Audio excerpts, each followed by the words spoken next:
In 1992, Ireland signed up to the United Nations Convention on the Rights of the Child.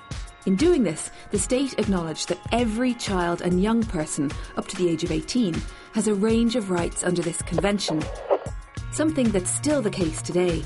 We wanted to look at what impact the convention has had in Ireland in the 20 years since we signed up to it. One of the most important rights is that children should be listened to and should be able to participate in decisions affecting them. So we brought together a group of 23 young people and asked them whether children's rights were relevant to them and what were the most important issues affecting children and young people in Ireland today.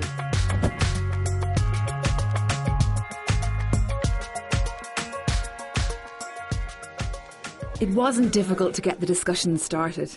After a series of lively workshops, 3 issues of critical importance to young people here emerged: bullying, poverty, and access to recreational spaces. When it comes to bullying, children and young people have the right to be protected from abuse and neglect. Why did you guys pick this topic in the first place? Because, you know, everyone in Ireland is being affected by it and they've all witnessed it or being bullied. What impact do you think it has on people when they're being bullied? They don't have the same opportunities because they don't want to be around the people who they're being bullied by. Feel trapped, like especially with cyberbullying because it follows you home. I think people think that it's always like, oh, you're fat and you're ugly and stuff, but a lot of it is really subtle. It's really not. It's like subtle little nasty comments that people leave and stuff, and it can be really hurtful. Most people join in because they're friends. They don't want to be left out, and they probably get slagged if they don't join in. We want the young people to see like what it actually physically does to someone, like emotionally and everything. Like when they're being bullied, like we want them to see like the consequences from it. Teenagers in Ireland are 4 times more likely to suffer a lasting impact from bullying than their fellow Europeans. Bullying can be overt and it can be very covert as well, but it matters not to the person who's experiencing it. It can have equally a damaging effect on their self-esteem, self-worth, and in turn their mental health. The young people who experience bullying, they're at a much higher risk of developing things like lower mood, anxiety, and difficulties around coping. In the more severe end of the spectrum, we would see things like deliberate self-harm and actually people who develop kind of suicidal ideation around consistent experiences of bullying. Young people before would have been bullied in school or maybe on the bus to and from school, but would have gotten some sanctuary once they get home. With access of cyberspace, there is no limit to accessibility, and so a young person can be persecuted and tormented right through the evening and even through the night. Another issue the group feels strongly about is poverty. The way children and young people living in poverty can be excluded and isolated from society. Under the UN Convention, there's a clear right to an adequate standard of living. What kind of impact do you think poverty and also exclusion has on young people? It is out there and it is a big issue for mostly teenagers, I'd say. Like trying to keep up with their friends who have money and they don't. Some teenagers like myself become anxious about their families having arguments about financial problems. Some kids, they become isolated. Kids constantly need things for school. Like all the way up from junior infants to your leaving cert, you're going to need books for this, that. It all adds up. The parents might not be able to afford it and they feel kind of ashamed to say to teacher, oh no, we can't afford it, and then the school putting pressure on them as well. I think it definitely leads to exclusion because this is when it kind of starts setting you apart from your friends that would have more money. It doesn't affect just that you can't buy stuff, it means you can't have the same experiences that your friends would have. Statistics are there and they're shocking, and you know, something does need to be done. Today in Ireland, 1 in 5 children is at serious risk of poverty. Poverty brings with it a very real stress. So it's a stress that initially maybe is seen by and felt by the parents, but slowly but surely young people will pick up that stress too and know that there's worry here. Young people are less able to participate.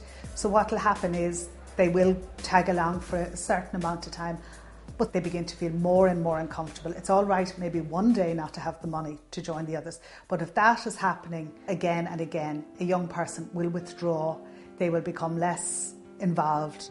They don't know where to put themselves, they don't know how to participate when they find themselves in this situation. The third issue that the group identifies a problem is the lack of properly resourced recreational spaces for people their age. Young people have the right to engage in leisure, play and recreational and cultural activities.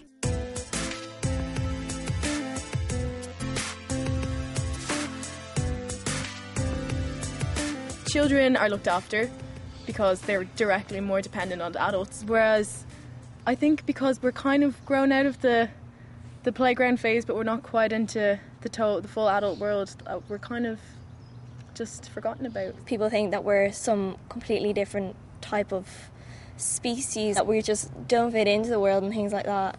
It can be a bit hard and unfair sometimes. A lot of you use the word respect, like it's about respecting young people. Like, we do have a bad image, like, being teenagers, but like a lot of, like, there is adults that do like teenagers and are all up for them, but then there's others that have no time for us at all. We have a small youth club in my area, but it's mainly focused on, people who are 12, 13, even back as far as 8 or 9. It's better to have somewhere that teenagers can actually go to hang out, like older teenagers. A youth club near me, there's no facilities, no playing games. There's probably a pool table, but there's balls missing, and somebody probably say, yeah, we have a youth club here, but they just completely forget funding it. 2/3 of young people say that in their areas there are not enough recreational places. The state is sometimes slow to provide those spaces because of all kinds of funding issues. It'll be vandalised, it'll be wrecked, so we won't do it.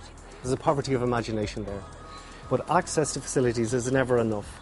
You may provide a centre, a community centre, a youth cafe, a place for young people to hang out, but if you don't have those trained facilitators, you don't have the volunteers, well then there's no point in having that space open. So, do children's rights matter? Of course they do. But through this project, the group identified important areas where we still have a very long way to go to make their rights a reality in Ireland. There needs to be a turnaround. The next 20 years of the UN Convention, we really need to see change for children in Ireland. We need to see children going to school without the fear of bullying. We need to see children going to school not hungry. We need to see children and young people finding somewhere to spend time. Young people are well able to express their views. They have opinions about what's happening in Ireland today, and they're very important opinions that we should listen to. If you want to find out what's affecting children and young people, you need to ask them.